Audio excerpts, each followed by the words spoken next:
remembers what is Paripreksh? Haath utao. Who is that? Bolo, bolo, bolo, jor se. Perspective exchange. So we no more say panel discussion. We say perspective exchange.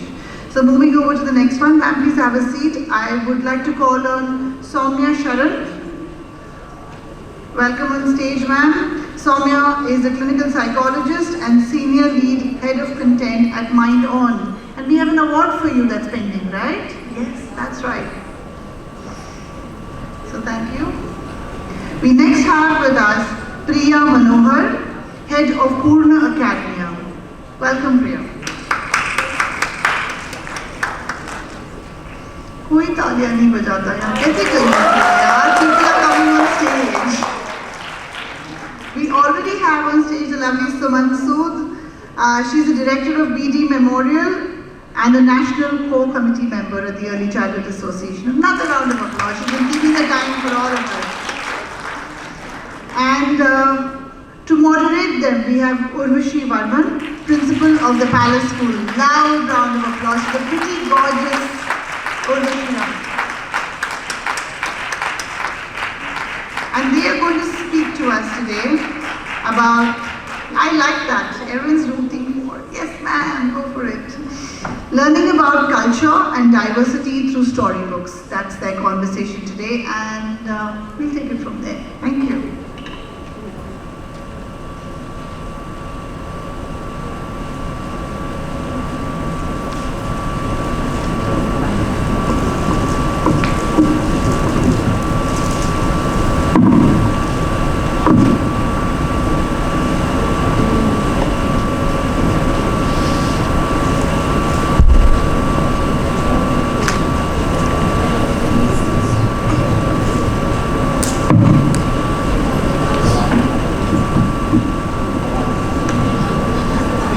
Good afternoon, everybody, and I'm very happy to be here. And I think this room has been full of energy right from morning, and the flow of energy is still very high. So great to know that.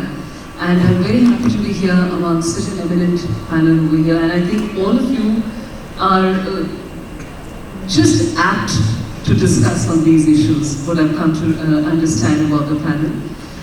First, how do storybooks, how are they important to understand the culture and diversity is what we're going to talk about. So when we talk about storybooks, we say that stories are like windows and mirrors. Windows because they give us the space to look out into something which is different, a different culture, a different belief, a different perspective. Maybe see another life, and it becomes a mirror because it also gives us an opportunity to reflect upon our own selves. Sometimes we connect so deeply with some stories that they give us that point to ponder and reflect upon. So I think they're really important. And also I realized that books also help us to formulate our opinions. Our experiences get affected also sometimes by the books and the narratives we read about. They also sometimes help to shape our opinions about our culture and beliefs. They help us to shape our attitudes towards our culture, belief, all that is going around us.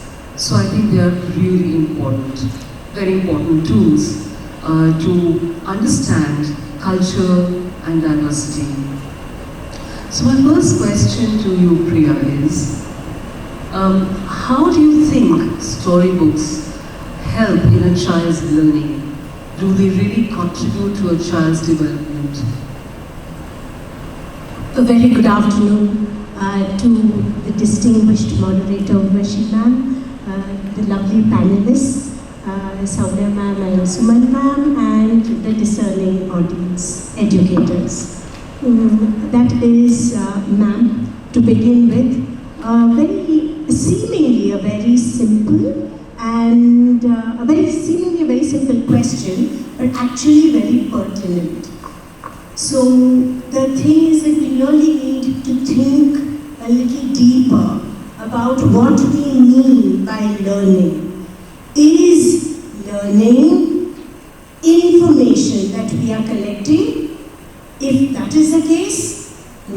It's not. We have Google for that. Is it about recall and retention? That again, as you grow, that's not learning, because then you have computers. So who makes the difference between technology and the connect with the children? Educators. What is it that is different from technology and educators? The human quotient. That makes the difference. As we have experienced in today's conference, there have been so many technical snags in between, but the educator who was here, every speaker who was here, was actually able to connect because they were reaching out to you on their own method. Now, what do stories do then? What is learning? Learning is actually a slice of life. It is something that you're bringing into your classroom. You're bringing life into your classroom. And what else are you bringing into your classroom through the slice of life? You are telling the child, there is inequality. There is inequality. We cannot see every child in the classroom as a doctor or an engineer or a scientist or a president or a prime minister. The beauty is each of us is unique. We have our strengths. And it is for us to tell the child through a story that you do your best in whatever you are. Then you are making a difference, and then you are making a contribution. You are growing them in their confidence in what they are good at, and not being aspirational about the child and preconditioned notion that this child is going to be like this, or maybe I have somebody like this sitting in my classroom. That may not happen, okay? So it's about recognizing the child. Secondly, it is also about telling the child, it is okay to fall, it is okay to fail. It is just about how you are going to overcome that. And the way to say it, the most effective way to say it, is through stories. Because that's what stories do. They tell you that everything need not be picture perfect. Everything is not a fairy tale. You have your ups and downs, but ultimately you lead to a victory. You are led to success on your own method, finding the strength inside you. So it's about helping the child find his or her identity inside out, not outside in. So whatever people think of you, it is not about that judgment, it's about what you know you are. And this is what a story does for a child. Again, when it comes to values, who are we? I personally feel, who are we to tell the child what is right or wrong? The child has to imbibe the right and wrong. Only then will they actually take ownership of their actions. This again can happen most effectively through stories. So this is how a story works magic in the classroom. It is about the child finding his or her own identity and every time feeling, yes, I can. From the educator's point of view, the story is the best tool that you can do without resorting to anything, even without puppets, without technology, without props. It's just about your connect with the child. It's about what you are. So you can bring in voice modulation. You can use gestures. You can use movements. So we are all God's creations. We're all blessing. So it's about using us, giving all of us to the child. And what better way than to do it through a story? Wonderful. That's really well said. That was very interesting. You want to add something to that? Okay. So, Sood ma'am, moving from educators, I think we should not forget that an educator is just not a teacher in a school.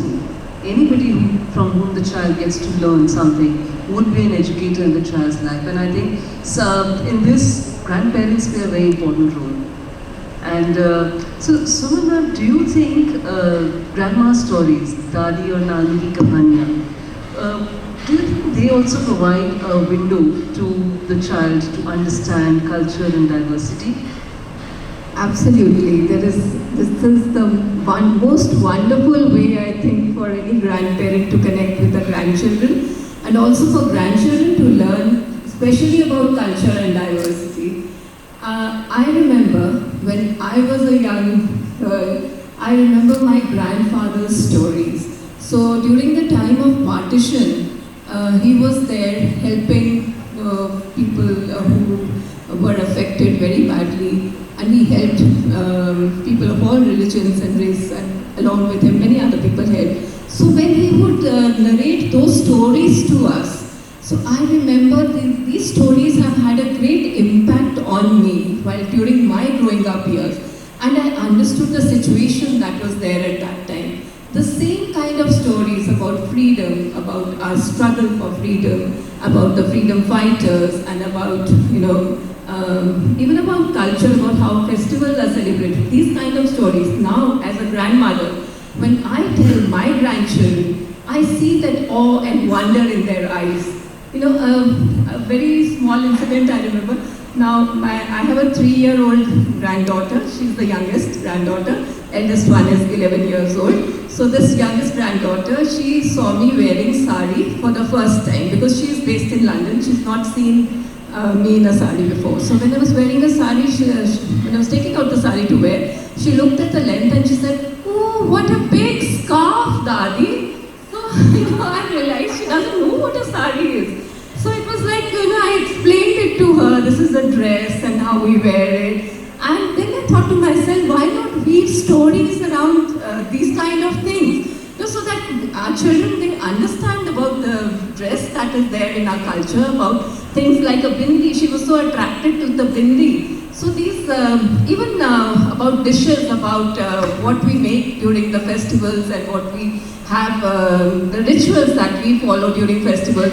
So all these things, when we weave stories around them and tell children about these stories, so they have a great impact and they learn about the culture and the diversity. So this definitely is a wonderful way, being a grandmother and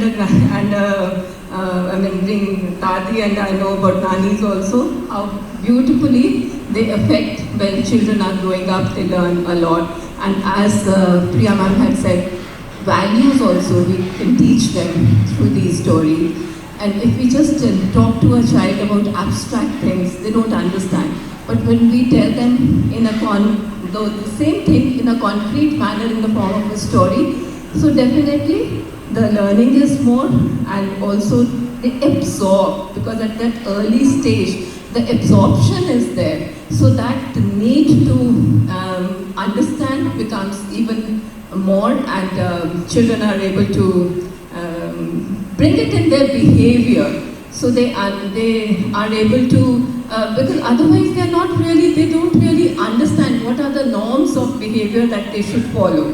So this is where we can teach them through all these things. And also another example I have, during the lockdown period, my 10-year-old granddaughter, she was locked down here with us, while my son and the family, they were in Hong Kong. So 6.5 months, that little girl, she was 8 that time. So she was not able to go back to her parents. So that was almost 6.5 months.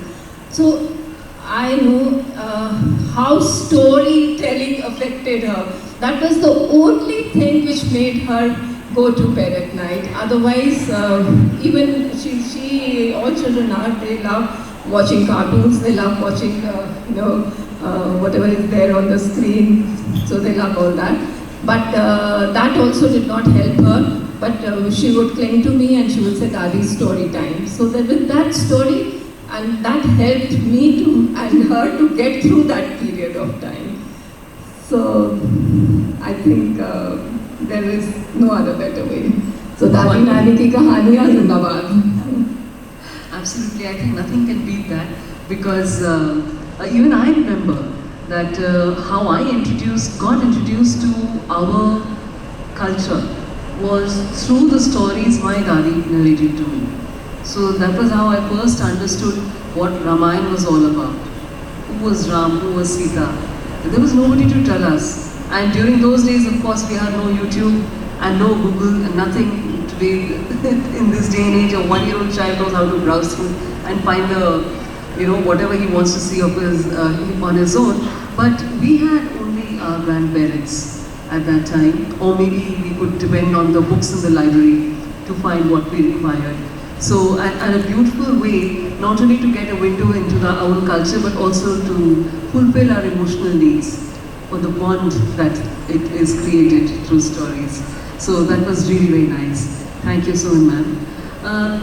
Saumya, do you think storybooks also help to change the narrative, also help to, for us to break the stereotypes and to finally see the deeper aspects of culture without getting caught in the stereotypical story? Thank you for the question.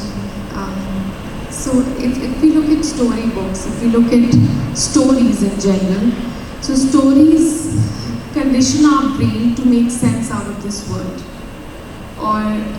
But stories are also resources that help us to question the same world, question the ways of the world that we sometimes don't agree with.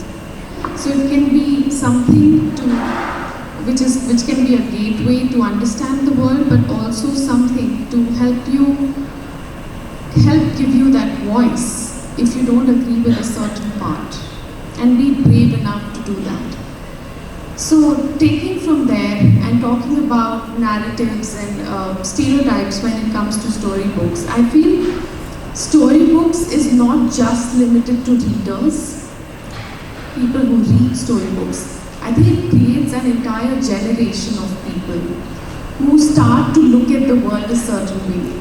Now I'd like to cite an example. So I was working as a school counselor in one of the schools, and with grade 4 and 5 I did an assembly on breaking gender stereotypes. So we called people from different professions. There was a belly dancer, there was a shooter, there was a footballer, there was a makeup artist, and there were a few more, and we asked children, there was a pilot, and we asked children, what gender would you like, do you think this, so I'm going to call out a profession and you have to tell me what gender do you think this person is of. And it was expected, we were expecting such answers, and children said, a pilot would be a man. Well, now it's changing. A belly dancer is definitely a girl. A makeup artist, some said a man, but a lot of them said a woman.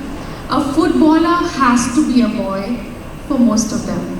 And what happened was we got these people who were supposed to break these stereotypes. So we had a male belly dancer, we had a female footballer who was playing for a club in I think the UK, and then we had a male makeup artist, and we had a female pilot. So we had people who would break such stereotypes. And what we realized was that, and when we asked children, what made you say a man to this and a woman to that, and a homemaker, which was a father, a stay-at-home dad, and they said, well, most said that's what we've been told. And when we asked parents, the parents were a part of this, they said, well, that's what we've read. So a lot of times, it makes you want to see the world a certain way. But if we are to really break stereotypes, if we are to really break narratives, that's where the power of storytelling lies. If we limit everything to what is also called the danger of a single story. Yeah.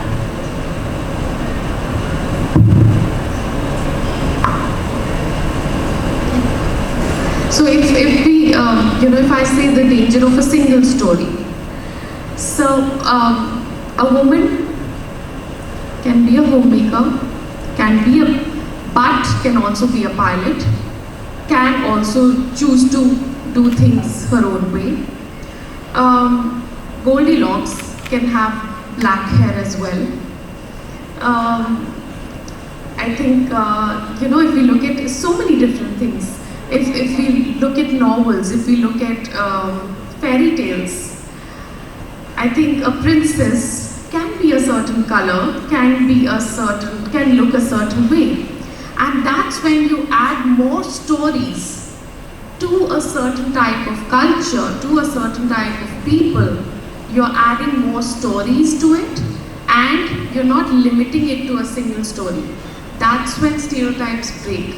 So we need to have more representation of diverse literature, whether it's to do with gender, whether it's to do with maybe a certain culture. So it's not that the best novels are always written by people in the West. We have beautiful writers too. It's not that a certain culture can only depict catastrophe. It's also a lot about creation.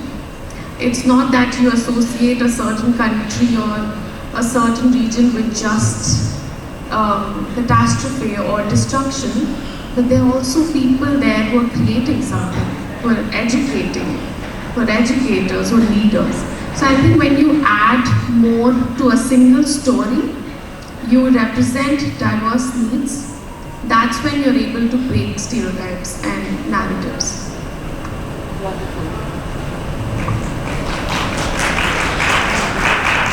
That was really wonderful, and actually made me think, yes, why is it always has to be a princess who gets lost in the forest? Why can't it be a prince? And why does the princess always have to wait for the Prince Charming? Why can't it be the other way around? Right? So these are some stereotypes, I think, and it's high time that we broke the narrative and we made some changes so that it is actually moving towards gender equality and also giving a different perspective. So we need to be really careful about what we are reading out to our children. And very important, and also something very good you said about why should certain areas and regions and countries be associated with maybe violence, right? So it's very important for our children to know that there is more to it. It's extremely important to know there is so much more to a particular area than what is being spoken of or spoken about. So that it also helps them to develop their critical thinking skills. I think somewhere it's very, very important. So that is true. So this was very, very interesting and got me thinking in the right way. So I think all educators are ready to break some narratives now in their classrooms. Wonderful. That's really interesting. That's good. So, Suman, this brings me to another question. Do you think students can be co-creators in storytelling?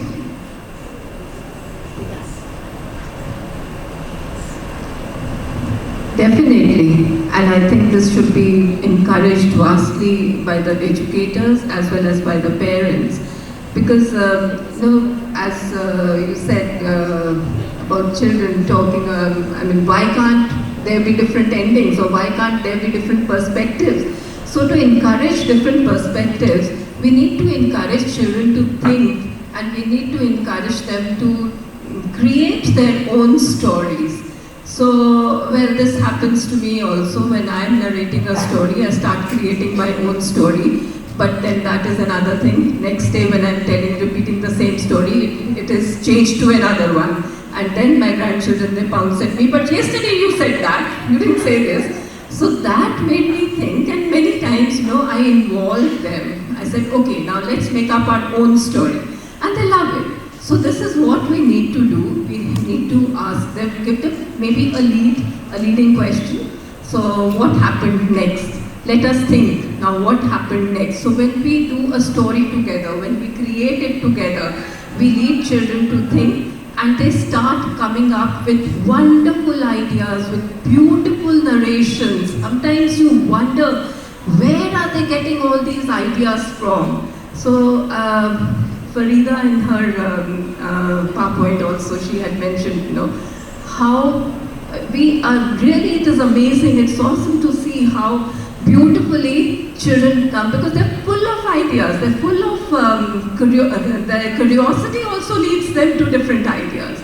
So this is where we can help them and we can do these things, and especially as educators in the class, we can create groups and we can give them some brainstorming ideas. So I remember when in my teaching years with class 3 and class 4 I had done this project. So we did it section wise. One story, part of the story, there was one story, and it, as a part of the story was created, the beginning was created by one section, moved on to another section, they did the middle part, moved on to the third section, and when the story came around after 5 sections, it was such a wonderful story that we made it into a newsletter. So this kind of creation and this kind of making children as co-creators, I think it works wonderfully. And also they can, you need not always lead them, you need not always give them ideas. Let them lead their own stories. Let them come out with the idea themselves. And another way is when we have narrated a story. Then after that, we can let them think, and we can let them think about what had happened. So that brings in reinforcement also. And when they are talking about what had happened, so they bring in their perspective many times. So these are some of the ways that children can be made into co-creators of stories. And also another thing I feel is like, we talked so much about critical thinking and problem solving. So when there are small little things that are happening in the classrooms, we can involve children, we can ask them to think about a problem. So when they are thinking about a problem, so that is also, all the elements of a story are in that problem solving itself. So we are helping them to create stories that time as well. Then we can also give them a goal. So this is the goal. So let us, when they're thinking along the way to reach that goal, a story is formed. So different ways are there. About the problem solving one, I remember another example, if I can cite that. There was in one of the classes, I think it was class 2. So they were having a little problem because when they were going down to play during the play period, they were not getting the slides, because that time was little less. So they were wanting to use the slides, they were wanting to use other play equipments, but somehow they were not getting enough time. There was some 5 or 10 minutes difference here and there. So then what the teacher did was, she brought them back to the class. She said, okay, now let's think how we can solve this problem. So then they made a whole plan, because there was the lunch break was there. So they said if 5 minutes we can get before the lunch break, if we can go 5 minutes before the lunch break, we'll get 5 minutes extra.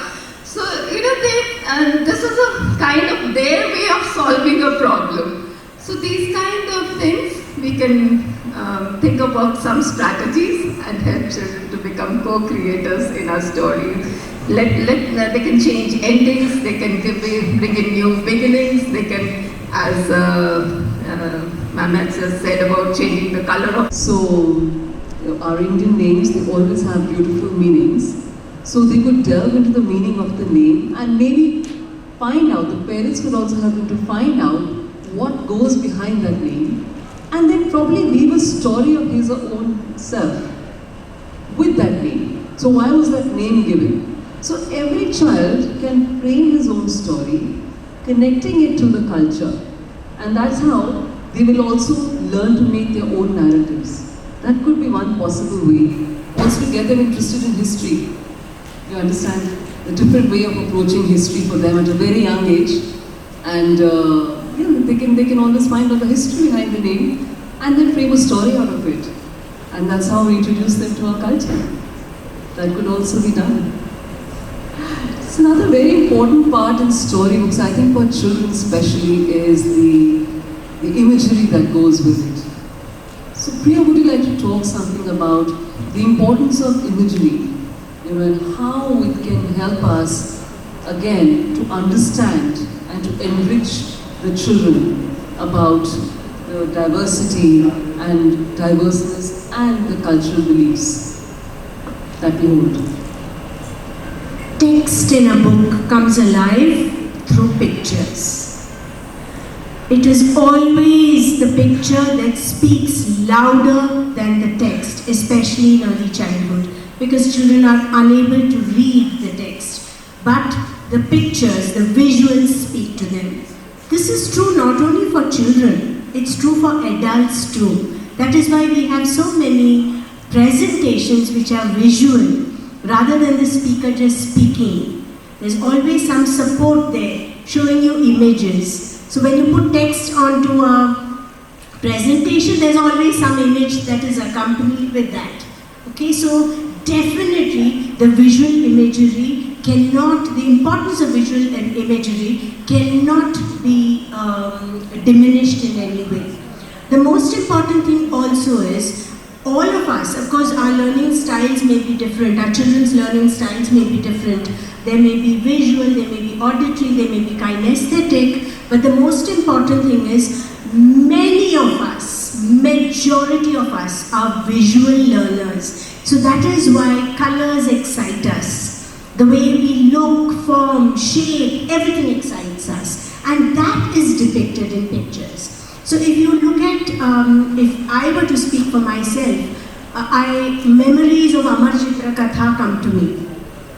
And whenever I think of Krishna, it's always a blue Krishna, you see? And that is because it is not, it also, I think, signifies that without saying it in so many words, that your physicality does not determine your greatness.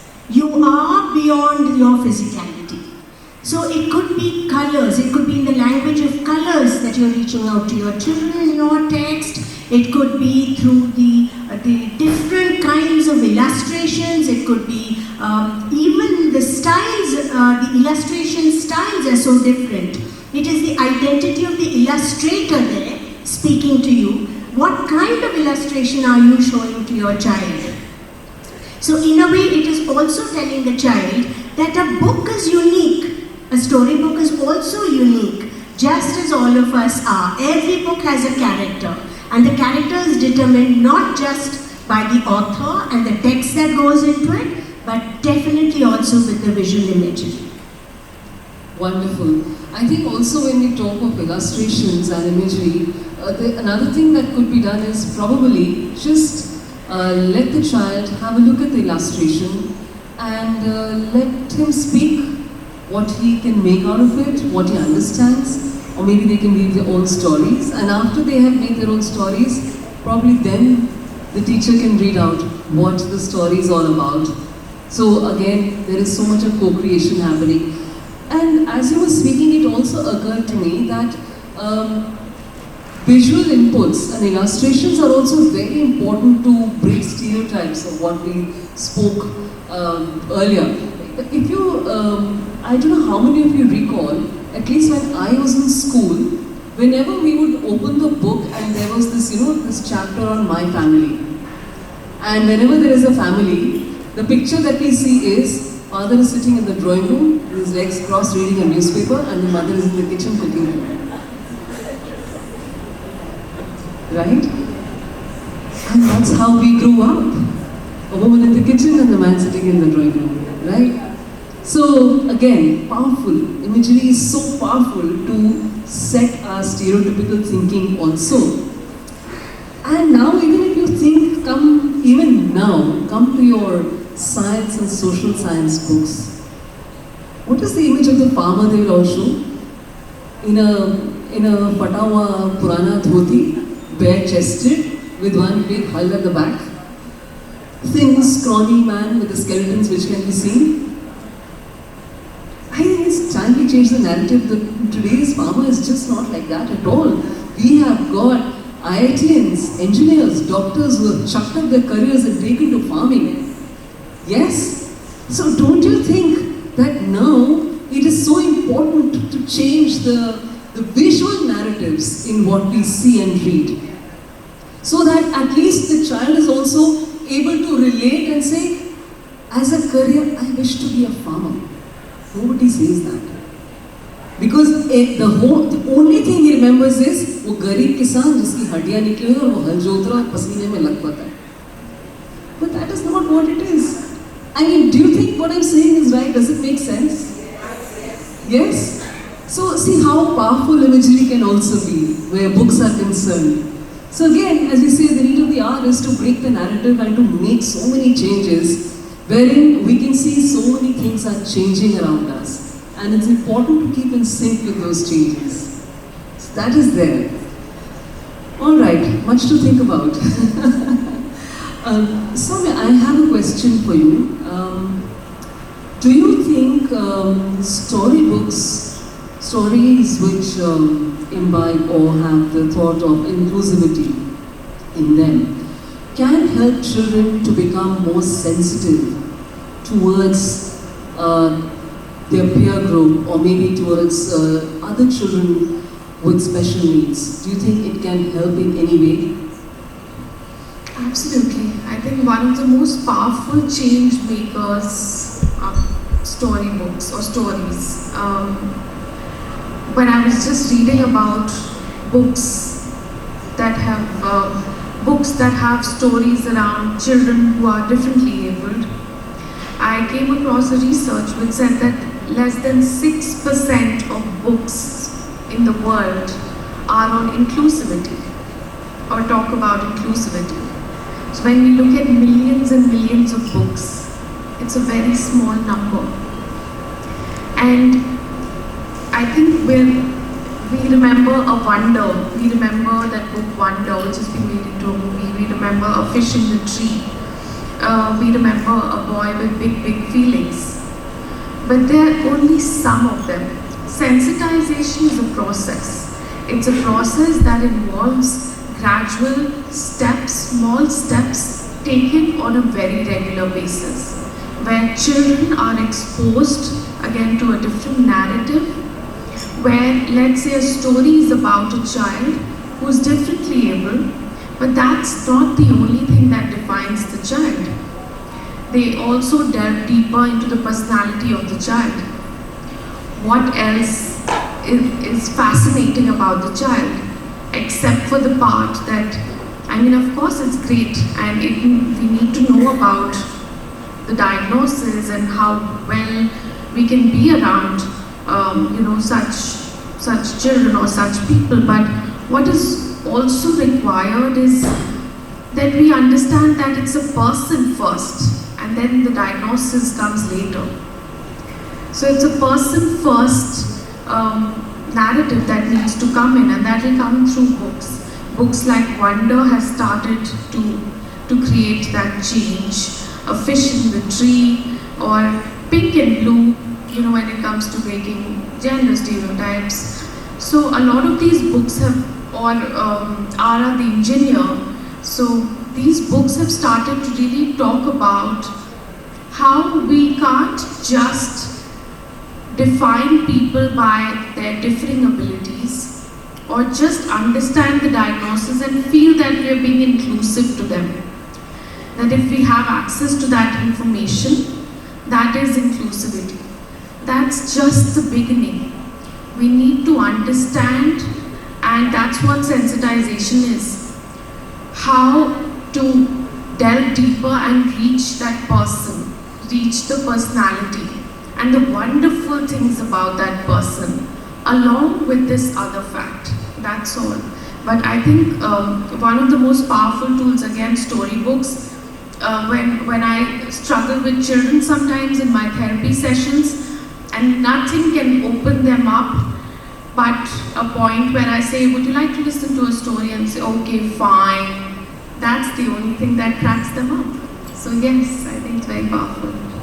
That's true. And it is rather alarming to hear that only 6% of the storybooks that are found have got talk on inclusivity. So if this doesn't increase, then how do we make the people understand and appreciate diversity, because this is what diversity is all about. This is how we need to teach our children that to accept differences. We have to accept differences. What alarms us, not only children but even adults, I think they find it, anybody walking into the room who's not dressed the way we usually do, the first thing we do is stare and look at that person, and then probably have a sentence or two exchanged, passing our opinion. So, which goes to show that we really are not ready to accept diversity around us. It is difficult for us to take it as one of us or one of our own.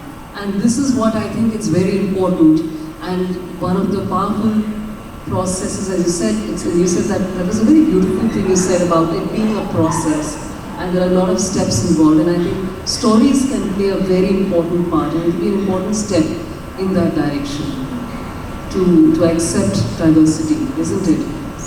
That's right. So, Priya, do you think stories are age-bound? Or is it only for children? Or do you think even the teachers can benefit from them? I put that question to all of you. Yes, it does. You think it's age-bound? Or how many of you like movies? How many of you like movies? Hands up. Movies. Not all? High up. Come on. I can't count. I haven't worn my glasses. I can't see the back. My dear backbenchers, where are you? Where are your hands? You don't like movies? You don't go to movies? I love that. Thank you, sir. Yes. I think that answers it, isn't it? Stories are not based on age. All of us, however much we age, we are children at heart. There's nobody watching you. What do you do in the bathroom? Sing, dance, do whatever. But the moment you feel you're under someone's lens, then you withdraw and you become an adult. So somewhere within us there is a child hidden. So stories appeal whatever be the age. It doesn't matter. There was this lovely book that was shown which was about hitting hands. I'm sure all of us educators loved it. Okay, it was such a lovely storybook, such a simple concept, but it appealed to all of us, right? So that is the power of stories. It is not based on age, and in fact, even for storytellers, and you can take that from me, don't go by my grade, okay? It makes me a kid when I do storytelling. I just love doing stories. It kind of brings the best out in me. It makes me dance, it makes me sing. I forget I have a hoarse voice, and my Carnatic singer stopped taking lessons because of me when I started joining classes and started singing. But despite that, stories are something that actually energize educators as well. So it is beyond age. It is definitely beyond age. Yes, I agree with that, and at the risk of sounding cliched, I would say, I think none of us can forget the effect Tare Zameen Par had on us. I think it changed the entire narrative in the country and brought so much of awareness amongst us, you know. So that's I think a very good example to show that how stories can affect us, all of us. So that is the, and so I think when we talk about stories, it's all about stories of diversity, diverse stories, stories about culture. They are a powerful medium to inculcate love, empathy, understanding, and respect for diversity amongst the children, and in doing so, also amongst us. And what I truly love was today, Priya has given us and reminded us that we have a very powerful tool with us as a stress buster. To manage our stress, go tell a story to your child. And you will get rejuvenated and re-energized again. Isn't that wonderful? Thank you so much. It was absolutely wonderful talking here with you, and it was wonderful being here. Anybody would like to say any thoughts that you'd like to share? Yes, ma'am. Priya, oh, you sing? I will. Oh yeah, she You're just not said running that. away. It's a promise you're not running away. I do. The teacher stopped singing. That's what I said. The teacher stopped singing when I started singing. Okay, I'll sing. Yes. But. At your risk, you have these offers and छोटे print में लिखा होगा, हाँ? So the छोटा print is there, okay? Right? So just join me. Sa, re, ga, ma, pa, sa, re, ga, ma, pa, pa.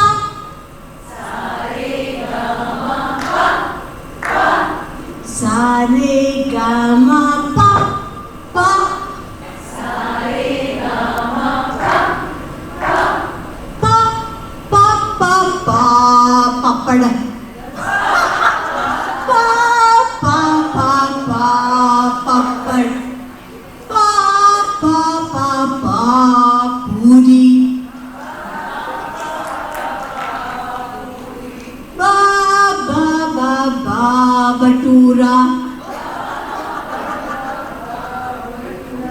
Ga ga ga ga gulab jamun. And on that sweet note, thank you for bearing with me. And I think that was an excellent introduction to our food culture. Thank you so much. Thank you. Thank you so much. I think that was an invigorating session, absolutely. If you could just wait on for 2 minutes, we have a little felicitation. I am looking for Aditya Tapadia.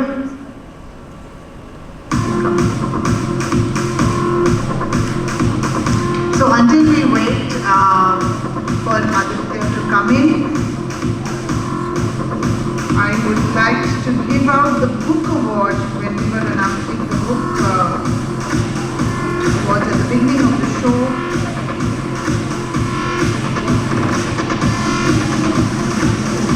If you remember early this morning, we had a book award which was won in the category of non-fiction books for children, Mindfulness Journals by MindOn.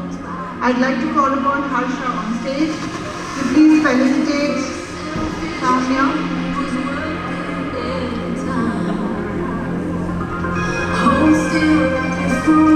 Congratulations on that award, and we look forward to reading that book. Thank you, Harsha.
fantastic thank you to the panelists Saumya, Sharan, Priya, Manohar, Suman, Sood, and Urvashi, Warman for giving us this wonderful discussion on book stories and how they color run. Thank you.